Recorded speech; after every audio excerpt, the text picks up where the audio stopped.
I would do a rubric of my pieces for the whole year.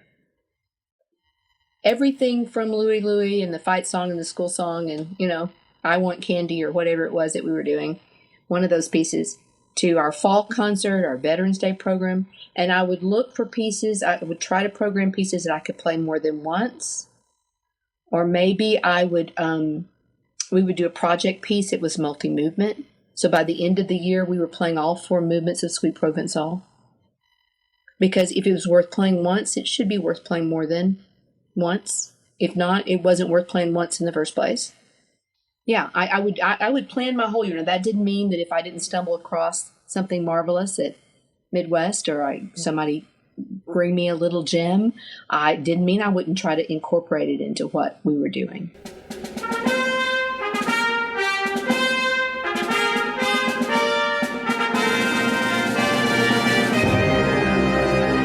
Hello, everyone. Welcome to Everything Band, a podcast that features conversations with composers, conductors, and performers of music for winds and percussion. My name is Mark Connor. I'm a composer and educator, and each week I have the good fortune to speak with and share the stories and wisdom of musicians and leaders in the band community. The Everything Band podcast is a proud member of the Music Teachers Development Podcast Network.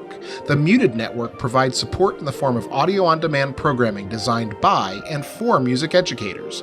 You can find more information about our network at mutedpodcasts.com.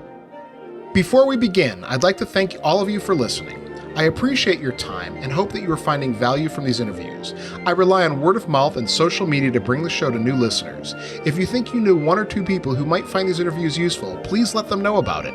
You can also help by following me and sharing posts on Facebook, Instagram, Twitter, and YouTube. Remember, help your students live up to the best that is in them through music. And now on to my next guest, Cheryl Floyd. Hi, Cheryl. Hi, how are you doing, Mark? I'm doing great. Thanks for joining me tonight. Oh, thanks for the invitation. I'm thrilled to be here. Absolutely. Absolutely. It's been a long time coming, but, way leads on a way, as the Robert Frost poem says, but we finally made it. So, can you introduce yourself for the listeners? Tell them who you are. Oh, okay. Well, I'm Cheryl Floyd. I live in Austin, Texas. I taught at Hill Country Middle School for 25 years. That's in the Eames Independent School District. Prior to that, I taught at Murkison Middle School for 8 years, and that is in Austin Independent School District. And prior to that, Dick and I were in Tampa, and I was at St. Mary's Episcopal Day School for a year. And then in between that job and moving back to Texas, I was just about a full-time private flute teacher and substitute teacher. So we're here in Austin, and we have 2 weenie dogs, Stella, who's new as of Saturday, and Bandit, both little rescue dogs. And our son, Weston, who's 26, is living with us right now. He's back from LA. Mm-hmm. Well, congratulations on the new dog. That's exciting. It is exciting. Is she a puppy or? She is 6 years old. Her owner passed away, and she went into rescue at the start of quarantine, and they've just started moving dogs around. Oh, that's great. That's great. But she's a little 10-pound chocolate colored. She's so pretty. So I always ask all of my guests, what's your origin story, Cheryl? How did you get into music initially as a child? Well, when we moved to Texas the summer before my 3rd grade year. We were in Alabama, southeast Alabama, Dothan to be exact. And my dad took a government job with Bell Helicopter. And so the music program that I went into, the elementary I went into, at the time, the Dallas Symphony had a grant, some sort of grant project going, and they would bring woodwind quintets and brass quintets and percussion ensembles over to perform in our elementary music classes. And I was totally amazed because I had never seen or heard anything like this. And I decided, I don't know what grade I was in, but that I was going to learn to play the flute. Because when one year when the woodwind quintet came, they played an arrangement of Peter and the Wolf. And I wanted to play that flute part. And little did I know I would learn it kind of when I got to college because it's so hard. But I just really, really dreamed that I would get to play the flute from sometime during elementary school. We did not start beginning band until the summer before our seventh grade year. And when I got into the seventh grade class, it was a woodwind class. And my teacher, like I said, mentioned earlier, Vicki Coles, a great singer and a great saxophone player. And man, she was all about the technique. I mean, we could really get all over our instruments by the end of the year. She was all about that. And I had John Mason, if that's correct, was my first band director. And we played things like Sonus Ventorum and Rhythm of the Winds. That was the best we had. That was good stuff. Played at pep rallies. I thought that was really fun. And I had a great high school experience at Trinity High School with Tommy Nugent. In fact, we've had a Facebook thread this week with several of my former bandmates about School for Scandal and Florentiner March and Hammersmith. I played the piccolo part on Hammersmith. Man, that's hard. And just all the great pieces that we played in high school. I went on to Baylor, and I was like, oh my gosh, a whole nother layer of artistry. My gosh, look at all this music that we could play. And I think it hit me maybe this summer after my freshman year, because I knew I was getting a music degree, but I really wasn't sure what I was going to do with it. I don't know if I was going to be a flute teacher or band director. I just didn't know. I just knew that that's something I loved. And I had taken my younger sister up to band practice, and I was sitting on the car thinking, man, I am so lucky I get to do this the rest of my life. And I think that's about the time that I realized I really, really want to be a teacher. I'd always enjoyed teaching. I always helped with the special ed department in Vacation Bible School when I was growing up after I aged out of going to class. I always enjoyed teaching, but when it really hit me, that's what I was studying to do. I was amazed and excited. Yeah, there's some things in there I want to ask. First of all, Dothan, Alabama, and Tampa. You had a year in Tampa. We did. It seems like there's a lot of band directors, a lot of people who are making an impact in the profession who are both from Alabama and who have had spent some time in Tampa. It's remarkable. That is interesting. It really is, because we have a number of friends that are in the Birmingham area that we go and work with Michael Chambliss and Kim Bain. Just a lot of really great teachers and people who are really eager to do well. And then our group of Tampa friends, Heather Lundell and her husband, Rich. There are a lot of other people. I could make a whole laundry list here of those. Yeah, there's something about that Alabama music educator thing. Something about the people that come out of this. Robert W. Smith, Robert and Susan are movers and shakers in that department. John Budden, too, if you know him. Oh, yeah, Robert's my publisher of my music. I love Robert. Yep. I thought about him when you said that, because he had his little jaunt from Alabama to Tampa, then back. Yeah, and, absolutely. My parents are back in Dothan. They're living in Dothan now. So typically we go in November and do clinics in Birmingham, see our Birmingham buddies, and then we drive to Dothan and spend time with my parents. So. Yeah, we know the area well. My wife and I met at Florida State when we were doctoral students, and she would always play in Dothan with the symphony. That was one of her side gigs. That one and the one in Columbus, Georgia. What does she play? She's a cellist.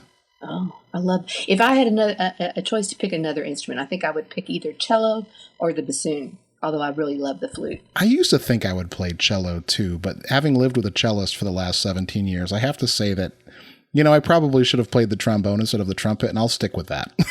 Okay. Well, at least you're happy with what you got, because my trumpet playing.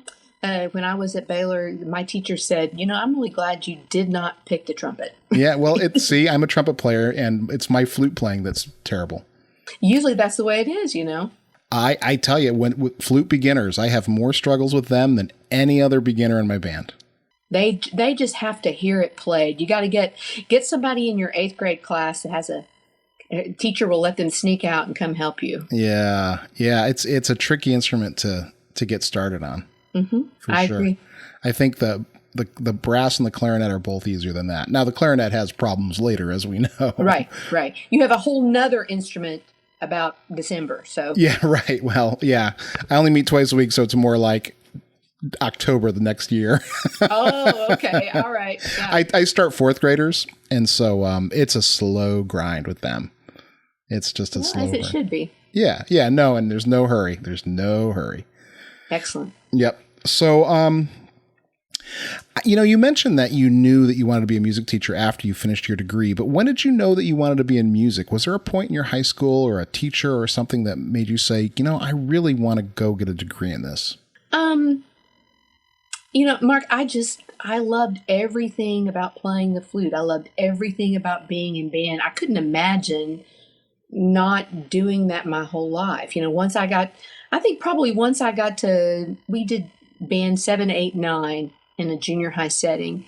I think sometime in there, I was totally in love with the whole experience and the music making. And I think that was an easy transition for me to decide that I wanted to get a degree in that. I also, my senior year in high school, maybe my junior year, we have had some buddies that we had gone to school with, Candy Harpole Johnston. And in fact, we were just texting today. She's a horn player, but we had some buddies, Jeff Traster, who's in Florida now, in Tampa, and Ken Johnston, and they had both done. Ken had done a year at University of Arkansas, and Jeff had done a year at SMU, and they had decided they were transferring to Baylor. And so they came home at Christmas, and we were all together, band kids, hanging out, and they started talking about Baylor. And next thing I knew, one of them had talked to Helen Ann Shanley, and Helen Ann Shanley called me. And I was like, whoa, the flute professor at Baylor wants to talk to me. And I think it just evolved into that. I knew I wanted to be a teacher. I knew I loved music.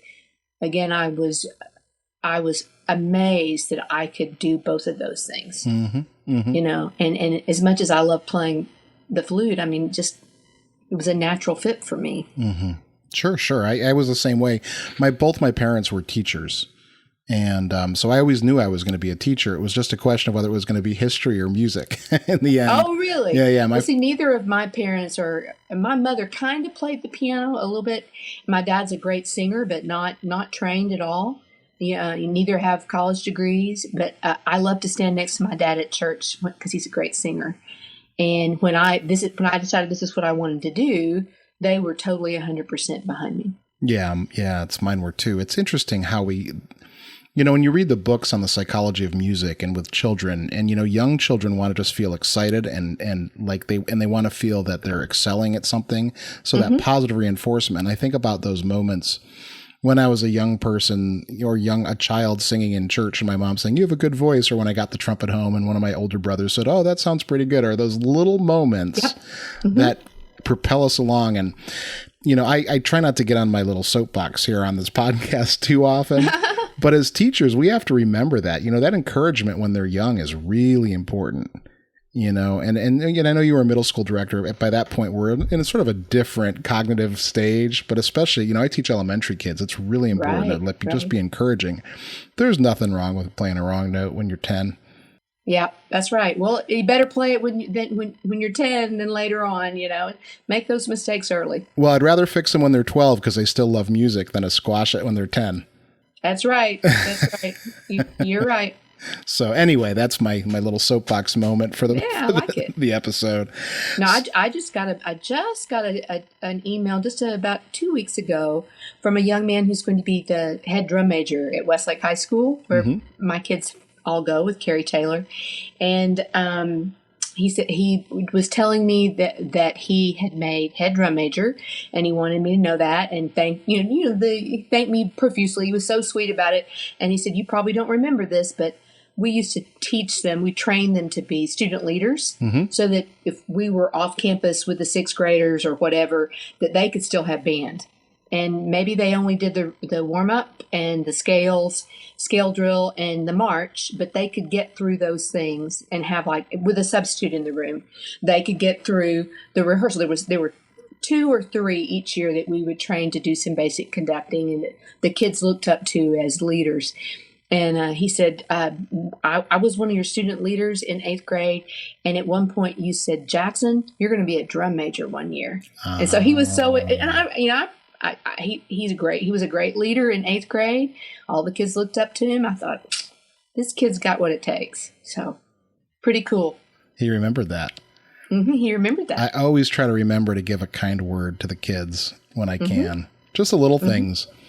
That makes a big difference. I know that Darcy on her show talked about giving notes out to the kids. Right. That's such a great idea, to give them little notes, just little encouragement, and to make sure they get that from you as a teacher. It makes a big difference. We actually do that. We do that at Hill Country with the counseling department. We'd have these really nice postcards printed up, and you would just write a note and address it, and then you take it back to the counselor's office, and they would get everything mailed. So the kids would get a little postcard from at their different home. Teachers.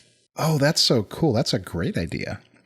I mean, I don't have that. I teach at a small school, but I mean, I could do it myself. Just having it waiting at home is a big difference than having it on this, because I usually put it on the stand, and when they come in, they just see it, and the kids know I do it. So they always know when someone else gets one, right. You know how they are. Well, we would take stickies and put them in their instrument cubbies. Their instrument cubbies don't have fronts on them.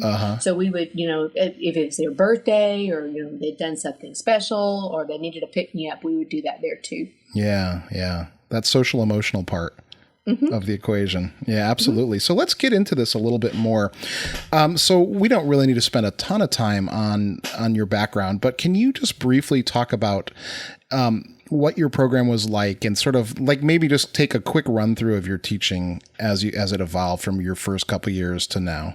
Well, when I was and I'll kind of skip over Tampa because that was totally different. That was a private school. It was a quote unquote part-time job.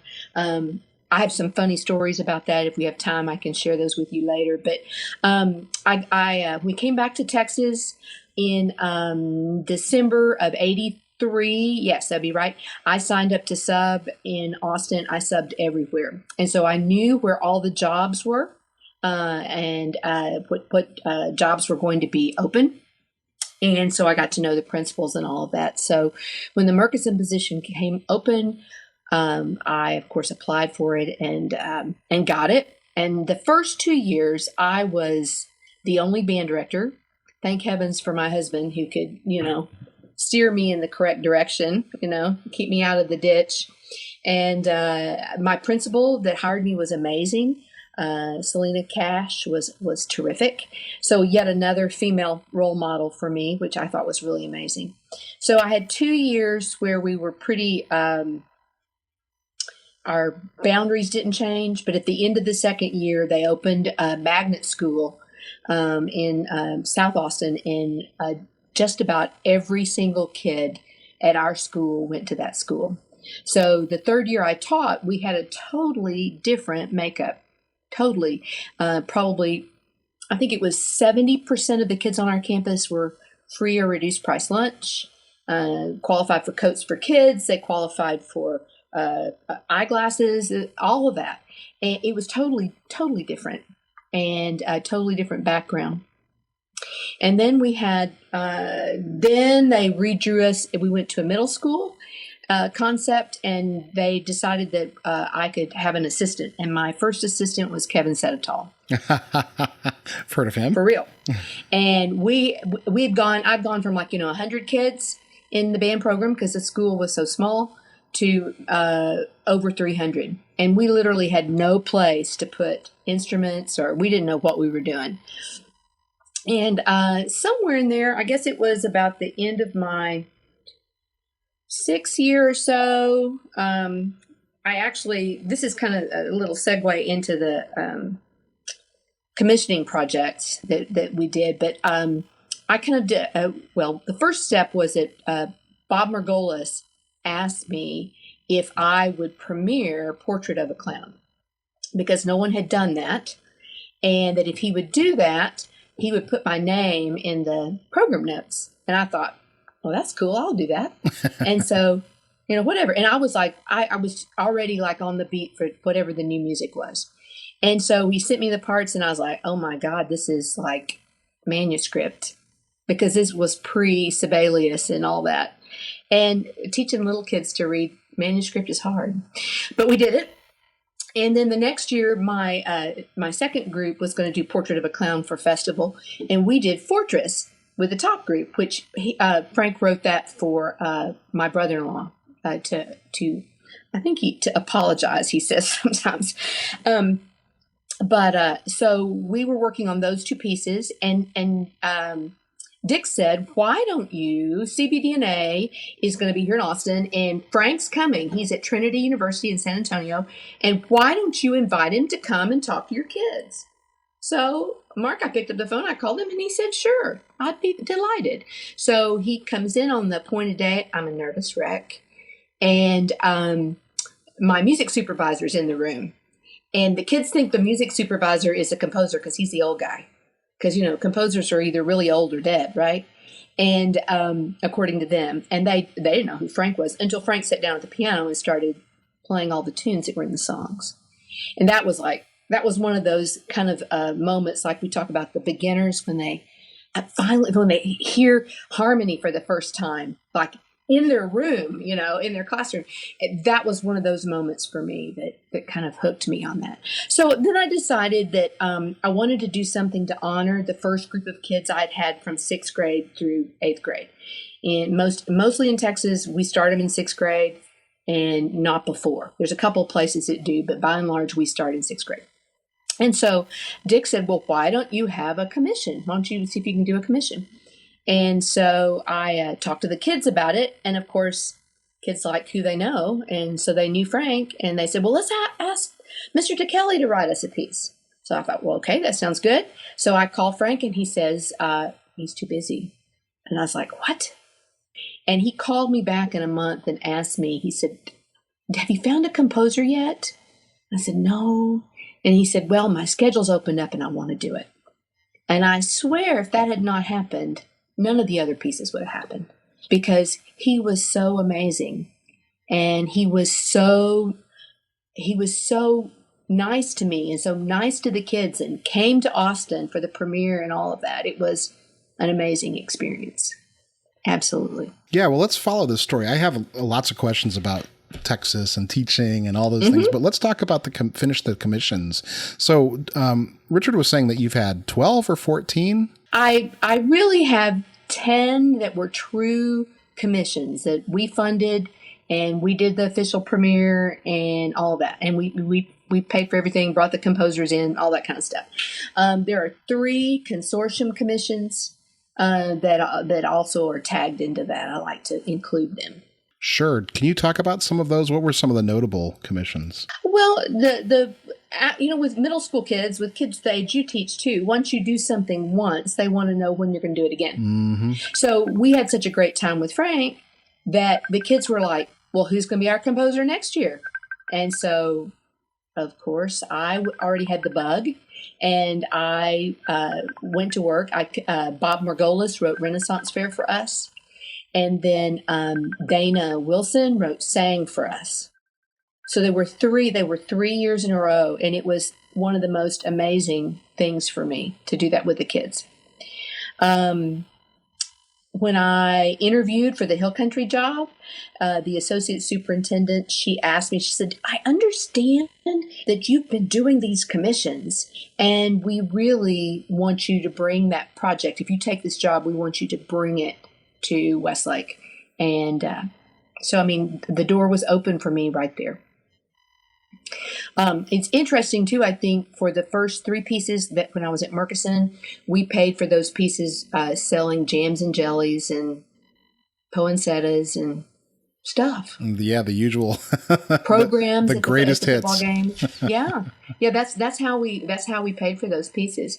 And then when I got to Westlake and got to Hill Country, and it was our year to have a commission, we talked to Ron Nelson, and he wrote Courtly Airs and Dances for us.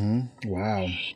And that piece, 2 interesting stories on that. One was, it was funded by what is called the Eanes Education Foundation. I went and did a presentation to them, and they gave me half the money I needed. And then Westlake Band Parents gave me the other half. So that was interesting. The other thing that happened on that is that, back maybe it's still, you can do it in some of the hotels, but you go to Midwest and you have an answering machine on your phone. And so there was a message from Ron Nelson who said, "Hey, I know we're gonna meet later on at this reception. I really need to talk to you." So I'm like nervous, And earlier I had been on the exhibit floor and I talked to Betty Ludwig, who owned Ludwig Music at the time. And she said, "Ron is going to ask you for more money and you need to tell him no way because you're a middle school band director." I mean, she just don't do it. You just So I thought that's what he was going to talk to me about. And we get there and he pulls this little scrap of paper out of his jacket pocket, and it says, "For, period, Saltarello," the fourth movement. And it sketched out, he had the flute part. And he said, "Do you have a flute player that can play this?" And I said, "Absolutely," because I did. Michelle Thibodeau, who was a Suzuki trained flute player, she was amazing. And then I said, "So it says fourth movement. This must be the final movement, right?" And he said, "Oh no, there are going to be two more." And I was like, "Oh my gosh, how am I going to teach these kids to play 10 minutes worth of music?" So I think we kind of did. So that's kind of the Reader's Digest on courtly airs and dances. That was very notable. The fact that we did, I get them out of order here. Shenandoah was written for Jonathan Cosentino, who was a student who was killed December of his 7th grade year, French horn player. And his parents, I interviewed a couple of composers at Midwest, and his parents picked Frank. They interviewed the composers I had suggested. Oh, wow. And so Shenandoah is still, anytime I did it with the California All-State a few years ago, and Frank was a featured composer. And so he came around and talked to everybody, and he told me ahead of time, "Now, I can't stay very long, and I'm not going to rehearse them." And next thing I know, he's on the podium rehearsing them because he loves that. And the way he talked to them, and they were already in love with the piece, but after he started working with them, it became their favorite piece for the whole program. We had some leftover money, and my principal from that, and that was funded totally by Jonathan's father is an OB-GYN in Austin. And so the medical group paid for that as a tribute to Jonathan. Jonathan, by the way, was adopted. All 3 of their kids were adopted, the Cosentino kids. So then we did, was it? It seems like Hill Country Flourishes was next with now I'm drawing a blank. And that was a lot of fun. Stephen Barton, there we go. And Stephen came, and he said the one thing he'd like to do while he was here, he wanted to play golf. And so my band moms took him on Ladies' Day to play golf at Barton Creek Country Club, and he was real excited about that. He also egged my kids on so much to play the piece faster. We started the premiere on stage, and I thought, man, I hope we can go this fast. And we did. They were excited. We also, Chris Tucker did Twilight in the Wilderness for us. And he, and all of these people, except for Bob Margolis and Dana Wilson, and Dana made recordings for, talked to the kids and taught them how to do the chant and sang. But they all had spent time with my kids. And I think that is key to a successful commissioning project. Go ahead. No. I know you've also had John Mackey. I know Undertow. Oh yeah, he's coming up. Yep. That was that when he came, he and Abby were talking about moving to Austin, and my kids really and truly thought that they played a big role in convincing him to do that. They just knew it, And he would come in. They were they were looking at houses, and he was doing some stuff at UT for Jerry. And so he would just pop in all of a sudden, show up in my band hall, wander around in the back of the room. My assistant, Chuck Fisher, is a percussionist, one of the first call guys in Austin. And so we had a great percussion inventory and every cymbal known to mankind. So that's why all those crazy cymbals are in that piece. John would not give me, just about everybody else would give me a little snippet, a little taste of the music. And John would not do that at all. It was very frustrating to me. We were working on Concord with my band for contest. And he stopped in one time, and we were actually working on the 7/8 section. And at that time, he had decided he was going to use 7/8 meter. But he said, I was about to ask you if you guys could play in 7/8. And, young players can play. Rhythm is not the problem to me. It is not the problem. It is endurance and range. Those are the things that are hard for little people. But a rhythm is nothing for them. So the flipping back and forth between 4/4 and 7/8 was a snap for them. Really terrific that you contributed this much music to this grade level, to that middle school grade level. Although some would argue that it's high school in the rest of the country. Well, if somebody had told me that when we did Cajun folk songs that there would be 10 total true commissions, I'd have said no. But like when we did Chris Tucker's Twilight in the Wilderness, he had followed me around for over a year saying, I really want to write a piece for you. I really want to write a piece for you. And I was busy doing something else, and he wasn't really on my radar screen. And finally I said, okay, you can write a piece for us, but this is all the money I have. Because it really was all the money I had. He said he'd do it. So, that's why that piece happened. So a lot of them, Spangled Heavens, Don Grantham. Mm-hmm. Don called me sometime at the beginning of the school year and said, hey, I want to come to your holiday concert. And I was like, oh, Don, please, you don't have to come to my holiday concert. Surely you have some great UT things to do. And all of a sudden he's there. He's backstage. He comes back after the concert's over, and he wanted me to come after Midwest and visit. He wanted to talk about, he had decided it was time for him to write a grade 3 piece. And he wanted me to bring some scores that he should consider. And so I'm sitting in his office, and he's playing, all of a sudden he's playing all these shape note hymns on his piano, and he stops and he says, I could write this piece for you. And I said, I don't have any money. And he said, oh, let's not worry about that right now. We'll find the money. And that's how come that happened, So, a lot of it to me is a lot of good luck, and some good planning. And I think, I don't know, just the passion and excitement about getting a brand new piece, being the first to play it. That was, my kids, we had T-shirts for John Mackey. They had Mac Attack T-shirts, when the shark bites. Some years they made movies about what they wanted or hoped that the piece would be. They always did something special, the kids did, with the premiere.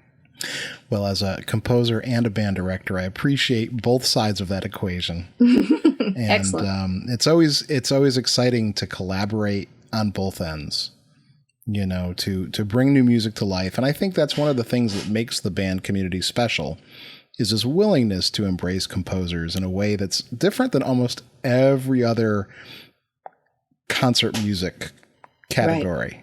Right. So it's really a special thing. So it's really cool to hear those stories. And I all right. So I have notes upon notes upon notes here. Excellent. So let's go back to something that you said about student leaders. And to me, you are not only building leaders, but you also have classroom management component built into this sort of peer leadership. Can you talk about how you instilled that? Maybe something nuts and bolts for a young teacher. One of the things, we had a real bad year one year with a combined high school. We had 2 middle schools in our district. The kids were just out of control, crazy, out of control in a football environment that was not safe. nobody got hurt, but we got together and said, we're not going to let that happen again. So at that point, we decided that we were going to come up with section leaders. I'd never had section leaders. I didn't really want to have a band president and all that kind of stuff. I wanted these jobs to be meaningful for them and that the kids would have things that they knew they were supposed to do. So we let them apply. I don't remember the exact form we came up with. Things that I might change in the band program, things I love about the band program, things I'd like to see the band do, those kinds of, they had to talk about things that were in their hearts and minds. And then my assistant and I would sit down and we picked a flute section leader and a clarinet section leader. And these people were responsible for everything from making sure everybody in your section had a pencil on their stand. And so that was no longer my job. Okay, we would do binder checks, and that was up to the section leaders. So that if all of a sudden some second trombone player didn't have their part, I would look at the section leader and say, "Hey, can you take care of this for me?" Oh, yes, ma'am, absolutely. 100%. We played at 2 little football games and a high school game. Putting a lyre on a clarinet's hard to do. But the clarinet section leader, that was one of the little responsibilities. And I was always there. Chuck was always there to step in if need be. But by giving them concrete things that they were capable of doing, that took some of it off my plate and made them more, they bought into being in band and being a leader. And then the third step on that was sometime in January, I would start looking for student leaders in the bands. Both our first and second bands had student leaders. And in my beginner classes, I would always have a student leader. So that if somebody's horn fell apart, there's somebody who could count them off and knew how to run the metronome and knew what the order was. Yeah, that's a really good idea. I like to bring kids up to my podium to participate in the creative process, like to give feedback about what they're hearing and that kind of thing. But I'd never really considered actually teaching them to be able to count off and, that's a really interesting point. Now I only deal with very small numbers at my school, so it's easy for me to leave the podium to keep them going. I don't have to worry about sort of like mayhem ensuing when I've only got not too much mayhem, but I sometimes when the band director's not there and they're supposed to be playing this song, they play a different song. Right. That. The other thing that we would do with that is after we came back, like if we were gone for the day, the 6th graders were in San Antonio or whatever, then every student did an evaluation of the student leaders. And the student leaders did an evaluation of how the class followed them that day. I love the way you put so much responsibility on their peers, and they hold each other accountable. I think that's a really great classroom management method, and it works very well. Yeah, absolutely. I know that. Yeah, no, it does absolutely work really well. So the other thing you said is that kids can do anything with rhythm, right? And this gets me kind of into the Texas band thing. And, I think, I'm going to speak from someone who's never taught in Texas, and I don't have a ton of experience down there. But, Darcy's After Sectionals podcast has really given us all literally a glimpse into her room where she has episodes where she just records them teaching. And kind of shows us this. And of course, I always recommend people read the Eddie Green book on teaching band, the one edited by Mary Ellen Cavett. And, this Texas fundamentals and teaching of rhythm. What are your thoughts about that? And I don't know how to ask the question because I know we do it differently in other parts of the country, but yet Texas has such a system that's so, I don't know what I want to say. It's just, it's very set in its way, I guess. Well, I might be a black sheep in that regard because I never really believed in doing a lot of rhythm sheets and stuff like that because I never found that kids transferred that knowledge to the music we were playing like I thought they should. Sure. When our son was 4.5, 5, he started taking Suzuki piano lessons. And Mark, that changed the way I thought about teaching everything to kids, particularly rhythm. And, I had this feeling that rote teaching, so here we go, everybody's going to catch on fire. But I had this preconceived notion that rote teaching was wrong. Mm-hmm. Yeah, most of us are taught that. And when I would sit and watch our son learn to play the piano when he was 5 years old, and the things he could do, I was amazed. I mean, we would listen to the CDs in the car, the recordings in the car, and we were always listening to the next couple of pieces. And then he could sit down and with just a little instruction from his teacher, of course, I'm sitting there taking notes. I'm supposed to be able to play most of what he can play. I was like, I can do this with my band kids. Mm-hmm. And it became more of copy me. Mm-hmm. So I typically, with my beginners, they don't take horns home for 4 to 6 weeks at the beginning of the year until they can play 3 to 6 tunes by rote, probably their B-flat concert scale. Of course, they know how to assemble and disassemble properly. Mm-hmm. And then the horns start going home. And we have read not a note of music. Mm-hmm. It's all done. I try to isolate the task.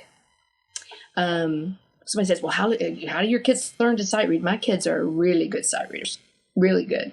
And when I transitioned from from rote teaching, Suzuki style teaching, to reading out of the book, we finger and say the note names with the metronome, and that's part of the checkoff.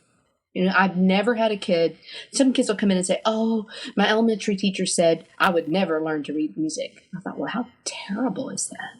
What a terrible thing to say to a kid. And I said, well, honey, you're not going to be my first one. I will. And then all of a sudden that kid cracks the code, and maybe they have to sing and finger with a buddy. Right. Maybe they can't do it by themselves, but you can tell.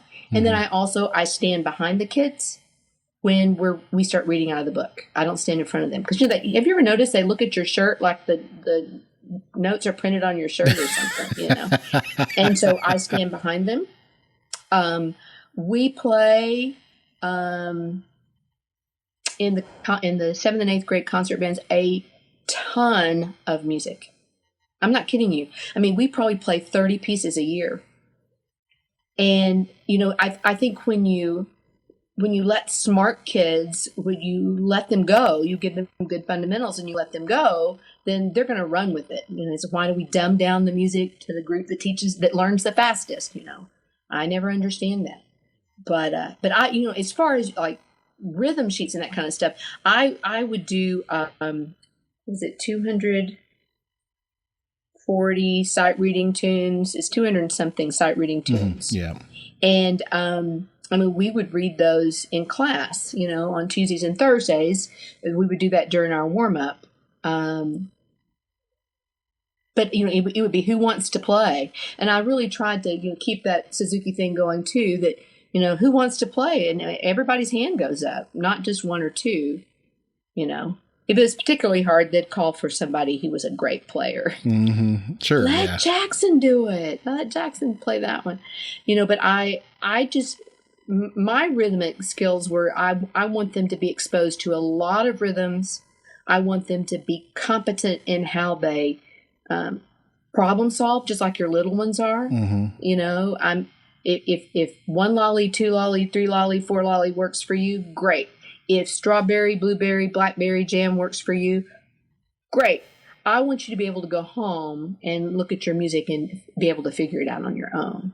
So to me, the copy me, the Suzuki stuff that I did, the rote work at the beginning, I was always encouraging on Friday, if they had beginners, if they had figured out a tune that week and they wanted to play it and had to play it by rote, they had to figure it out in their head, then they could play it in front of the class. And they thought that was a big deal. I love that, because not only are they learning how to play, but they're also training their ears. They're learning how to Right. transcribe Right. and their ear training. And, the whole idea of sound to sight seems so obvious. It's so constructivist. You let the students experience music, then you put the problem in front of them so they can solve it. It seems so obvious, but yet it's so resisted in some quarters. I know it. I know, but we don't learn to read before we learn to speak. Right. Right. And you think about when you teach a child, say mama, say mama. You want them to copy you, be like me, sound like me. So that's another thing. I would encourage young teachers to play the instrument that they're teaching as much as they possibly can. So if you're teaching mostly clarinets, then be able to get around the clarinet enough. And when finally somebody plays better than you in your class, let them be the example. But up to that point, you be the example. Yeah, Play absolutely. the trumpet for them, not me. I'm terrible. But I'm pretty good on trombone. So, but I think it's really important for them to hear that instrument being played and what you expect them to sound like. Absolutely. I can't think of a better way to put it. No, when I teach in the beginning of the year, I don't even tell them what the note names are. I just say first note, second note, third note. They know the fingering. The first note's, concert D. They know that fingering. That's their first note. Then the second note's concert C. The third note's concert B flat. And we just go down that third, mi, re, do. And then I just teach them that way. And, more and more, I'm realizing that they don't really need the training wheels. You don't have to even tell them the name. You can just play the notes and they'll hear it. Mm-hmm. Well, I do a lot of partner notes with my, especially flute players. Well, probably, I mostly did woodwind classes the last 20 plus years I taught at Hill Country. Chuck did the brass and percussion classes. But there were lots of times, okay, we're going to start on concert F, and then you're going to have to follow me. But that's more that ear training thing, whether I was going from F to G or F to A. So let's learn what a step sounds like. Let's learn what a skip sounds like. It just to me, it gives them more control over what they're doing. And when you're a flute player and you can't see anything over there, you got to have some real good tactile skills, and you got to have some partner notes to find your way. Now, did you teach mostly homogeneous beginners? Yes. Now, not always. When I was at Murchison, we did woodwind classes and brass classes. When I first came to Hill Country,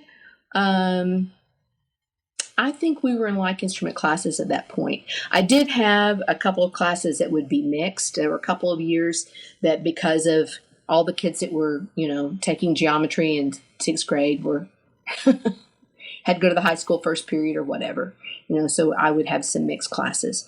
But, our studies showed that those kids, of course, did not achieve at the same level as the kids that were in like instrument classes, and therefore did not stay the course. And so, the principals kind of, with our music supervisors help, kind of made some good decisions. Mm-hmm. Yeah, no, I think it's really valuable. But I teach heterogeneous one day a week, and then I teach by family another day of the week. Mm-hmm. So the way my band program works is I get the whole cohort of a teacher on Mondays, but then I get pullouts by instrument type on Wednesdays. Mm-hmm. And so I'm able to kind of mix it. And so what I always do is I always teach new concepts on the days when I have the like instruments. Right. And I teach songs and, that sort of thing. Or, I don't try to teach as few new concepts on the Monday. Excellent. As possible. Well, my good friend Kristen Hames, who is at Hill Country Middle School, she when she was in Richardson, she basically taught all heterogeneous beginner classes. And so she and I have talked a lot about that, in that, of course, I I said, I didn't really do that like you've done, but she makes the point to think about what is the most in common when you're working with your heterogeneous classes.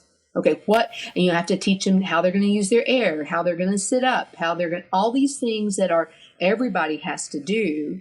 Those are the things I try to teach, up front, and then do kind of some breakout classes. If you have a hallway or another room, That's an interesting way to look at it. Like, what can they all do? Mm-hmm. They've all got to do rhythm. They've all, They've all got to breathe. Mm-hmm.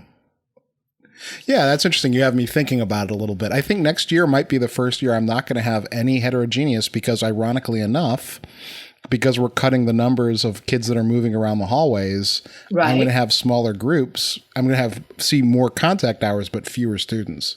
Mm-hmm. So I might just have flutes. I might just have clarinets for the first time. Well, if you do, I mean, that was when Kristen first came to Hill Country. That was her first time to have that experience, to be, have a flute class, have a clarinet class. It was like, oh my gosh, the things you can cover. Oh yeah. And I think that's you just have to remember that you've got that year to pack their little heads full and teach as fast as you dare sometimes. Right. Until we can't be together again. That's the fear, right? Right. Is we're going to go back to distance learning, which frankly was really hard with my kids. Mm-hmm. Where I was, the young ones don't do well without that constant reinforcement. Right. A 10-year-old doesn't want to pick up a saxophone because they don't really have a good concept of what practicing at home means. Exactly. And even though you say, and everybody, all the good teachers say, oh, you've got to do your long tones and you've got to do your lip slurs and you've got to, I would walk up and down the hall and the kid walked in the practice room, closed the door and started playing Louie Louie or something. They never like, I go, oh, look, they're playing their Moise warm up. Isn't that sweet? No. Yeah. They don't do that. Some of them do eventually, but, and I have 10 of my flute students have stuck it out online with me since all of this, and they do look forward to our time together, but it is not the same. Yeah, my kids, my two children are taking piano lessons remotely right now, and their piano's hurting a little bit. And my wife and I are both professional musicians, so but there's something different about a teacher than your parent. It's hard as a parent to teach your child because they resist that teacher part of you. My daughter does not want to hear teacher dad. She wants dad. Well, Weston was that way. He's a great trombone player, and I mean, like, he made All-State twice here, and like he would, his junior and senior year, he would not let us coach him. Yeah. It's just he had a great trombone teacher. He trusted Billy Gaiman, but man, and he trusted us, but he didn't want to hear it. Just like you said, he didn't want to hear it from us. I get it. I totally get it. Totally get it. Yeah, but so, I think there's interesting strategies. One of the things I found that worked for me at the end of the year was challenging the younger kids to find the songs in the method book that they liked. So you'd say, all right, everyone, look at 40 through 50 and pick your favorite song and play it for me on Flipgrid. And so then they sort of saw it more as like a challenge as opposed to like, oh, he wants us to do this again. It's ownership. If it's my favorite piece, then I picked it. It's like my kids would always have a tempo window for any of their assignments. So you get to pick your, if I knew everybody needed to play it at 92, then I assigned 92. But if I thought, we could do 84 to 112 or something, and what's your tempo going to be? Well, that's ownership. I picked the tempo because I knew I could play it at that tempo. So your trombones all played at 84, your flutes all played it at 112? That's probably true. Yeah. You guessed it. How did you guess it? Oh, boy. It's easy to take shots at the trombone players. I know. All right. So, man, there's a lot I want to ask you. So I guess what I really want to know is I don't know how much you've had a chance to mentor student teachers. I'm sure you've had plenty along the way. But if you were to talk to one of my younger listeners who's just starting out as a middle school band director in anywhere USA, what would be your maybe top couple of bits of advice you'd want them to know? Well, that's interesting because I'm not getting to do it this year, but a couple of years ago, Ryan Kelly, who is kind of in charge of summer camps at the University of Texas, he said, I kind of have this vision. There are a number of Longhorn band students who are counselors for the kids who are at camp. And he said, I want to up the game, so to speak. And he wanted me to kind of become the mentor for those undergrads, getting close to, doing their student teaching. And he was kind of wide open about it. And so, of course, Dick was a great resource on that, but I was able to, I met with every student who was a counselor, Longhorn band student, Longhorn orchestra student, Longhorn, maybe they were choral, but they were all in one of those groups at the University of Texas. And Initially, they would do like a little survey for me, what they wanted to do, what their job wishes were, where they saw themselves 5 years after graduation, who their heroes were in their life. Just so I had a little bit of a background with them, and we would talk about the importance of, like, a lot of these kids, Mark, have never had a job. Isn't that interesting? Like, have you taught private lessons before? No. Why not? Have you ever teched for a high school band? No. Why not? What about, have you worked for McDonald's? I mean, to me, that's one of the most important things as an undergrad, is that you have a job that you yourself are responsible for getting there on time and dealing with your boss. So that was, and I talked to them about books they should know, about the program at Texas Bandmasters in the summer for first-year teachers, how they needed to be part of that. A lot of things that they just didn't know about because, they didn't get around to teaching everything. So if I was talking to a brand new teacher, I would say, somebody's about to start, or has taught less than 5 years, I would say, keep playing your instrument. Because that's the reason you got in this in the first place, into this business. You must have loved playing the clarinet, or why do you want to teach clarinet? Keep playing your instrument. Do something outside of music. I loved doing yoga when I was in college, high school. I kept doing it a little bit when I first started teaching, but then I got too busy. And since I've retired, I've gotten back into it, and I'm a better person because of that. Make certain you have hobbies that are not musical. Something outside music. If you're a young teacher and you know somebody in your town or near you is a great teacher, then get permission to go and spend the day in their classroom. And then find a couple of people. Oh, the other thing on that, copy them. Copy them. There's a book, Austin Kleon, called Steal Like an Artist. I'm sure Dick probably mentioned it the other day. But, I mean, you see something that somebody has a program, the way the pieces they pick for their band, and you say, man, I love that. Well, copy it. What's wrong with that? If somebody does something, whether it's, me talking about student leadership and student leaders, section leaders, I mean, copy that. See if it works for you. Steal their words and try them out. Make them your own.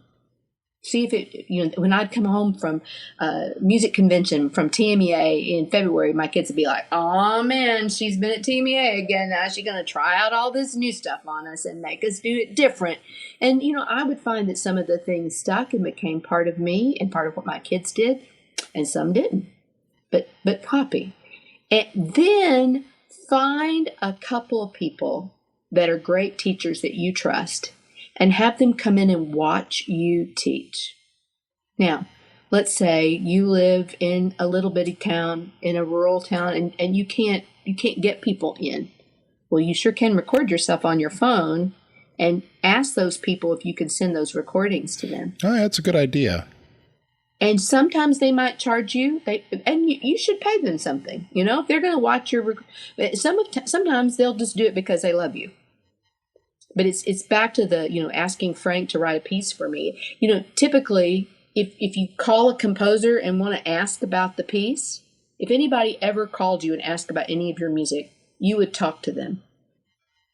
I have never found where if you called a composer, they wouldn't talk about their music. And I think band directors or orchestra directors are the same. If you call me and you want to talk about your program, or you want to send me a recording and let me hear your band and maybe make some suggestions about pieces, I would do that for you. Because we love music and we love kids. So I think find, and now I see some people that have like 5-10 mentors. That's too many. That's too many opinions, in my opinion. Yeah, that's interesting. You can have 1 to 3 people that you trust to come in and watch your classes a couple of times a year and give you advice. That'd be awesome. Yeah. It's a really hard thing to do, to swallow that pride. A lot of young teachers, and even me, I've been teaching 25 years. It makes me nervous when someone comes in and observes me. Of course it does. I have no problem with my confidence in front of a class. I know what I'm doing in every situation. But boy, as soon as an administrator comes in or another teacher, even a young teacher, it's like, ooh, I get that little butterfly thing happens. Yeah. Well, and I'm out at Canyon Ridge with Amy Allison, and at 4 Points Middle School, Jessica Gonzalez. Jessica, by the way, I started her on flute in 6th grade. Now she's a grown-up head band director, 10 minutes from my house. I can hardly believe it. But both of them will say, Mrs. Floyd is here to help make us get better and to make me get better. So sometimes, they'll say, I'm having a problem conducting this spot. Can you show me how to do it? And the kids know everybody in the room is learning to be better. Their band director's learning to be a better teacher. And both programs have, 4 Points. This will be Adrian's 4th year. And at Canyon Ridge, this will be Tristan's 2nd year to be a band director. So, there's a lot of that experience, the E word, the most important E word experience, that it just takes time. It does take time. And I think, I think about being young band directors, and you just have to hang in there sometimes. Like you said, what was the word? You said staying out of the ditch. Stay out of that. You're gonna find yourself in trouble there. Yeah. They're just things that you have to earn the hard way. Right. You can't earn knowledge just by existing. You have to just sometimes just experience a defeat or a failure. Well, and the way you learn the most is when you make a mistake. And be honest with the kids when you do make a mistake. They know you made a mistake. There's no reason, if you hide it, that's way worse. Oh no, that wasn't me. There was some crazy rhythm thing. I remember, sang and all that. And then as we were getting into some of the other commissions, and I might count something and Chuck would say, Miss Floyd, hang on a second. Let's look at that again. Yeah. And we were open and honest with each other about the fact that, if you catch me, let's correct it right then and there. I taught theory and oral skills for years and years. And every oral skills student I had knows that when they get to the 4th semester and we're looking at some of those sight readings that, I would make mistakes, just like they would. It's hard. Some of that stuff's tricky. Right. And that's okay. It's tricky for a reason. Yeah. And it's in that book for a reason. Yeah, absolutely. That being vulnerable is important. Okay. I'm pretty happy with how sort of the first half of this has gone. We're more than halfway, but sort of the top part. Is there anything that I've missed sort of in the general story, the general sense about teaching or your career that you want to mention? Because we're going to do the final questions here in a bit. Okay. I want to just go back and share the George Steinbrenner story. Sure. When I was hired to teach at St. Mary's Episcopal, and Dick was at USF as interim director. And so I got this job, and my headmaster in the interview said, oh, by the way, because I knew this was going to be a kindergarten through 8th grade. I had never taught. I had just graduated. I was fresh. And he said, oh, by the way, in the spring semester, you'll be doing a musical with our 8th grade class. And I'm thinking, okay, I have this great friend back in Austin. She teaches at the Perry School, which is a private school. She does these great children's musicals. I'll call Nina and she'll be able to help me. And the next words out of his mouth were, and you're going to be doing Damn Yankees. And I was like, this Episcopal school. And he said, don't worry. My wife is an expert pianist, and she's already ordered the books. And she's going to help you pick the songs that you teach the kids. So I'm like, and the other part of that is that George Steinbrenner's youngest son was an 8th grader at the school. All right. So here's the best part of the story. So we're at a fundraiser for USF, and my husband says, that's George Steinbrenner right over there. So my little 20-something-year-old self just pops up, and wait, what are you doing? Come back. And it's like, I need to talk to him. We need some stuff. And I just walked over and introduced myself, told him what we were doing, and I said, we need some things. He picks up the cocktail napkin, and, We needed bats and balls and hats and uniforms, and everything showed up in 2 weeks. Everything I asked him for showed up in 2 weeks. That's awesome. So I think, that's another one of those young teacher things. It doesn't hurt to ask. Mm-hmm. Mm-hmm. What's somebody going to say? No. Or, let me check into it. Or, can you get back to me in a couple of weeks and I'll see what I can do? Pretty much any time you ask for help, especially in the arts and education, people are going to try to help you in some way. Absolutely. Absolutely. Remember your first term of teaching? Learning all the skills that you don't get taught in music school? Managing a transitioning culture in your classroom? Finding out that you have to teach guitar this term? During those early years, we found out that leaning on a community of music educators was important, not only for building that knowledge in ourselves, but also maintaining enough sanity to serve the students right in front of us.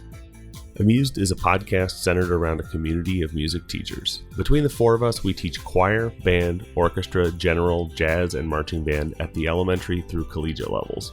We certainly don't have all the answers, but you're welcome to listen in while we try to find them. Join us while we work through the challenges of music teaching and celebrate the joy of bringing music making into the lives of young people.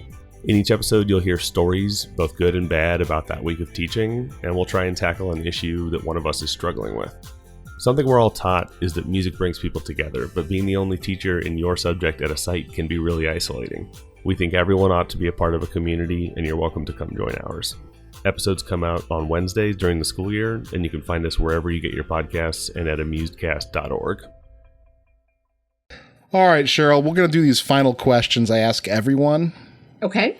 And it's kind of getting maybe a repository of answers to some questions that I think are pressing in our community and in what we do as band directors.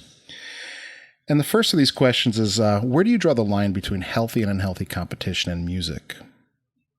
Healthy and unhealthy competition. I always really tried to keep what was best for my kids at the front of my decision-making process. Everybody knows about the honor band process in Texas. I never had an honor band. I really did. I think I did. But, we were always maybe in the top 10. We were always in the top 10 when it was our year to submit. So that's fact, and, but I never told the kids I was applying. I never told them we were making this recording because we were going for honor band. I never did that. I would never have done that to them. Because I wanted them to play the music for the sheer joy of playing music. I wanted them to play the music at the highest level possible. But I wanted them to love what we were playing and identify with it. I think you have to be real careful with the number of events that you go to, Because kids have lives outside of band. They probably have softball or maybe a bar mitzvah or, horseback riding or swimming lessons or something. And I think you have to honor the fact that they are children first. They are people first. But I was very limited. I would do, our pre-festival concert. I would go to our festival. We would do one outside festival, maybe in San Antonio. But of course, high school, it's a whole lot harder. It's a lot harder, I think. But I would really try to limit it. And if I could go and get a clinic on top of a performance, I would do that. Mm-hmm. Yeah, I kind of wish we would just do clinics as opposed to adjudicated festivals. But it's happening more. It is happening more and more. It is. All right. So, this is a question that a lot of band directors find difficult to answer. And, there's the old jokes about the last car in the parking lot. But how do you find a work-life balance in a career as a music educator? Well, you have to draw some lines. And it might be, I had a principal my last principal, Kathleen Sullivan, who would say, decide when you're not going to look at your email anymore. Mm-hmm. I had a parent who was a lawyer, who was one of my number one band mom, first chair band mom. And she she would say, never answer an email from a parent after 8 p.m. Mm-hmm. We were trained when email became so cool. Like parents would be like, I sent her an email and it's been an hour and she hasn't gotten back to me. And my principal would say, because she's teaching your kid. Yeah. And you have to learn. And I think this is a real hard thing. I think it's hard not to take a lot of that stuff personally,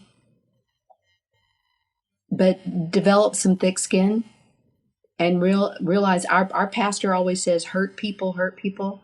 So sometimes when people come after you, you have to think, what's the story here? What's the problem here? Back to having hobbies. Take some of your sick days. Not just because you're judging a contest that day, but take some sick days and get your life in order at home or get your doctor's appointments done. I think it's real hard for us to do that because we want to be there all the time. Yeah, you feel like you're going to slide backwards if you miss one day. Right. But I've got a plan, which is completely preposterous. And you teach your butt off every day, then it's going to go well. Mm-hmm. Yeah, no question. There's a lot. Yeah, it's a good example of it right now. We're living in a world where us teachers, we're sort of having to face the reality that we're not, in control of all this. Right. Which is a hard place to be as a teacher, especially as a band teacher of all things. Right. Mm-hmm. So current coronavirus aside, what do you think are the major challenges facing music education as we move forward in the 21st century? I think keeping a balance. I think I heard Larry Livingston talk about this, about how, embracing all areas of music education, be it guitar or ukulele class, or having the band, choir, and orchestra teachers be buddies. And that was the case in Hill Country. And because there's strength in numbers. Knowing that having guitar class is not going to cut into band class or orchestra class. It's going to appeal to a different group of people. Larry talks about that a lot, and maybe some of those guitar players are going to be lifelong learners, and maybe they might be, doctors and lawyers and Indian chiefs and support your program. Mm-hmm. Yeah, absolutely. I think you just have to have a bigger view of what music education can be. And I think it's important to keep the importance of community in the front. What is important to your community? So if I have invented a time machine and I could take you back to your high school graduation, what would you tell yourself that afternoon? Oh, you have no idea how much fun you're going to have.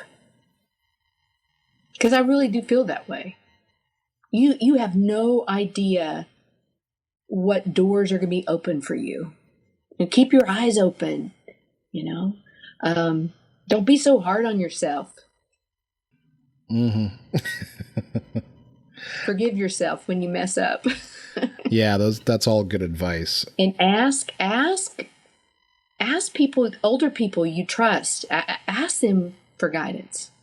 What should I do? Be kind to your parents. Oh, yeah, no doubt. Mm-hmm. That is something that requires some of the worst pain imaginable to really, truly understand, isn't it? Mm-hmm. When I lost my parents, boy, that's the one thing that really sticks with me, is the moments when I was unkind as a young person. Mm-hmm. That's terrible. I'd like to have those moments back. Oh, gosh. Every day. Mm-hmm. Well, I'm fortunate. Both of my parents are still living. My mom has dementia and Alzheimer's, but she can carry on a good conversation. Mm-hmm. She just can't tell you what she had for lunch. That's okay. That's okay. But she can tell you stuff. Oh, I said I was the youngest of 6 children. So my mother was 40 when I was born. So. Wow. All right, Cheryl, I asked the next question, not to be morbid, but because I don't want to ask favorite works because I don't think people are honest when you ask for a favorite work. It's more about the most meaningful work, something that that really has value to you in a deep way. And the question is, if you had a choice, what would be the final work for wind ensemble or band that you would want to conduct and why? Oh, wow. Well, since I'm a middle school person, I haven't gotten to. I've conducted bits and pieces of some of these. Oh, I love Candide Suite. I really love that. I love the piccolo part. It's hard and fun and sparkly.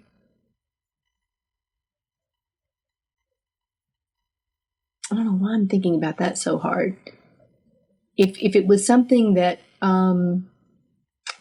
maybe one of the commission pieces, I would probably want to do Shenandoah because of all that is so meaningful to me, so many memories. If you ask me my favorite piece, it's the Grand Partita.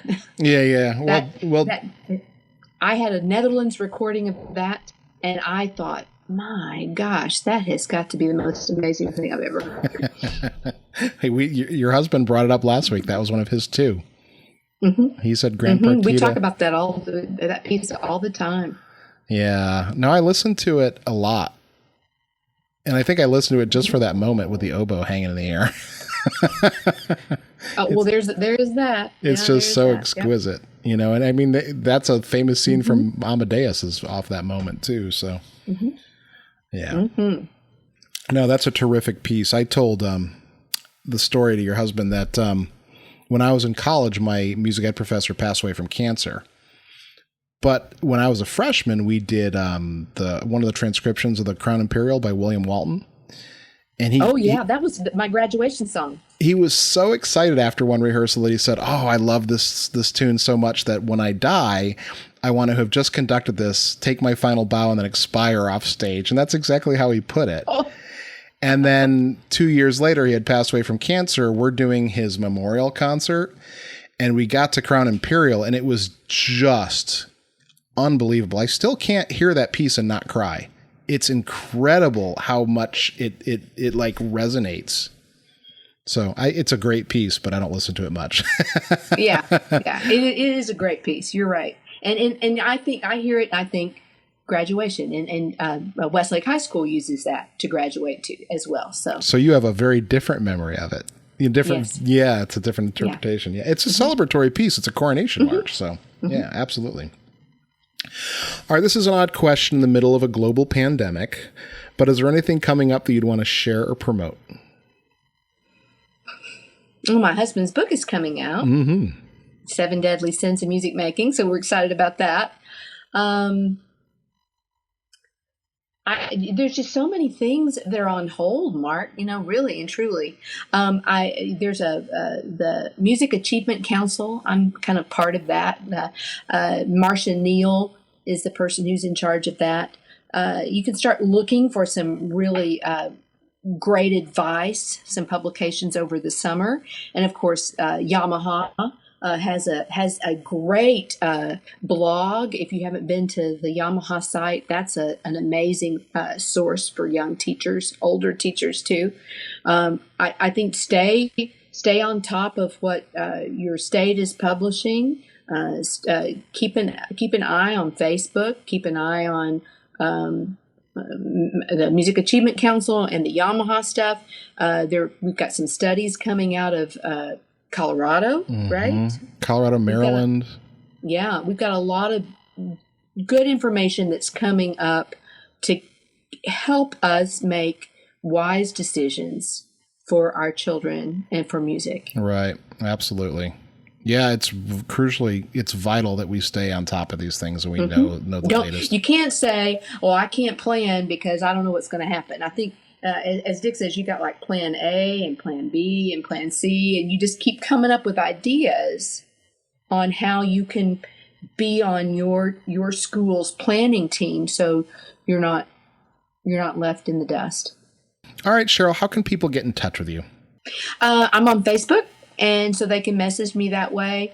You can, if you want to go ahead and put my email out, cfloyd6901@gmail.com. email me. Like I said, I'll be happy to listen to a recording or talk about tunes, or I just like to talk about band. Yeah, well, me too. Yeah. That's why you're doing this. That's exactly right. Exactly. Cheryl, thank you so much for your time. My pleasure. And I can't believe we've never met each other. What's wrong with us? Well, I'm kind of a latecomer to the band community. I started teaching when I was young, and then I left to do theory and composition, and I was in the college music theory world for 15 years. Yeah. And I've only really been back. I mean, I started writing music for band about 5-6 years ago, but I've only been really back this way and for a couple.